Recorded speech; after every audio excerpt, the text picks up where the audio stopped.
back to another Ninja 15-in-1 recipe. I hope you're all doing really well. We are this end, and I'm making a slow cooker dinner tonight, and it is lamb shanks. Now these are gonna fall apart.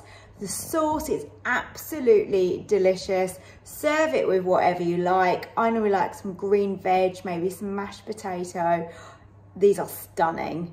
There's not a lot of work involved in making these. It's just a little bit of prep and then you just leave them all day, and that is the beauty of a slow cooked recipe. So let me show you what you're gonna need and how we're gonna make them. We've got the lamb shanks here. I'm gonna put salt and pepper on those and season those before we actually go ahead and sear those in the pan. So we're gonna use sear and saute and slow cook in this recipe. And over here, I've got onion, carrot, and I've also got some garlic cloves. I've got bay leaves, thyme. You can obviously use fresh thyme, some tomato puree, red wine, tin of chopped tomatoes, and then I'm just making up here some chicken stock as well. So that is everything you're going to need for this recipe. I've got some oil heating in here, so I'm going to sear my lamb shanks.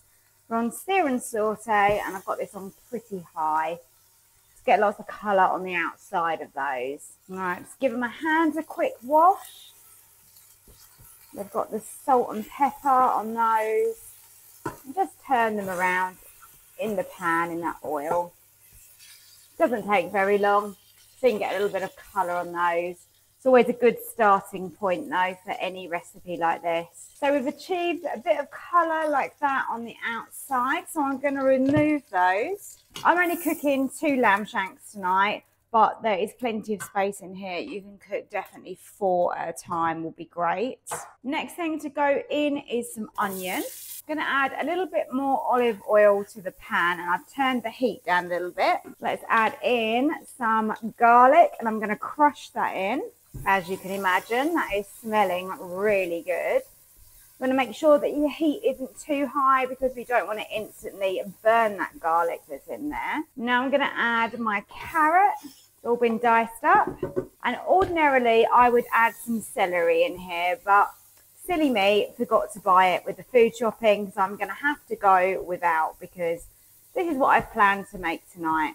Never mind. Yeah, definitely you want to add celery if you can. The onion has started to soften down. I'm not worried about the carrot because it's going to be slow cooked, so it's going to have plenty of time to soften. Now we're going to deglaze the pan and we're going to add in red wine. Now I'm going to give that 5 minutes or so just so that we can burn off some of the alcohol and just reduce that slightly. That's deglazing the bottom of the pan, and the lamb was cooked in there, so you remember there's going to be a lot of flavour on that bottom. So let's leave that for a few moments. Into here I'm adding 2 bay leaves, some thyme, and I've actually decided to add a little bit of rosemary as well. You're going to want 2 tablespoons of tomato puree. So I'm just bringing that up to the boil, as you can see here. So total ingredients are 1 onion, 3 garlic cloves, 2 carrots, 3 to 4 sticks of celery, 600 millilitres of red wine, 2 tablespoons of the tomato puree, and then I've seasoned that with the thyme and the rosemary, and we've got the bay leaves in there as well. We use a bit of olive oil just to sear off those lamb shanks. Into here I'm adding a whole can or tin of tomatoes, and that is 400 grams. And then also going in is 500 millilitres of chicken stock. Let's give that a little stir. The smell is beautiful. And let's get those lamb shanks in that liquid. Now, if they're not fully submerged, it is absolutely fine, but they are pretty much covered quite well, really, in that sauce. And we, of course, can turn them as we need to, but they will slow cook lovely just like that. So let's turn off the sear and saute and close the lid. Now we want to put this on to slow cook, and I want them on low, and I'm going to go with a really lengthy amount of time. Make sure they are super tender and falling apart. So that's going to be 8 hours. A lot of people ask me when I slow cook something now, can I pressure cook? And of course you can.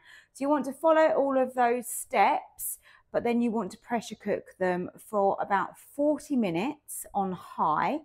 And probably a natural release would be best, because obviously it is meat and we wanted to keep it nice and tender.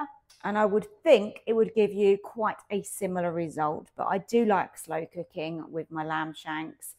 Maybe I will try pressure cooking those another day for you. But for now, this is what we're doing. I'll see you in 8 hours. I've removed the lamb shanks. They're finished cooking. They've had their 8 hours. And then I just used a stick blender, you know, what sort of thing you use to make soup. And I just gave this a little blitz just to blitz up the carrots, because it just helps to thicken the sauce really. And you don't have to do that. You can leave it chunky if you like. But that was my choice, so that's what I've done. And now I've just popped it on to sear and saute while the lamb is just resting over there. That'll keep warm under foil. And I'm just trying to thicken this up so that it makes a really glossy, thick sauce. And this is the amazing result, served on a bed of mashed potato with some broccoli on the side. It was delicious.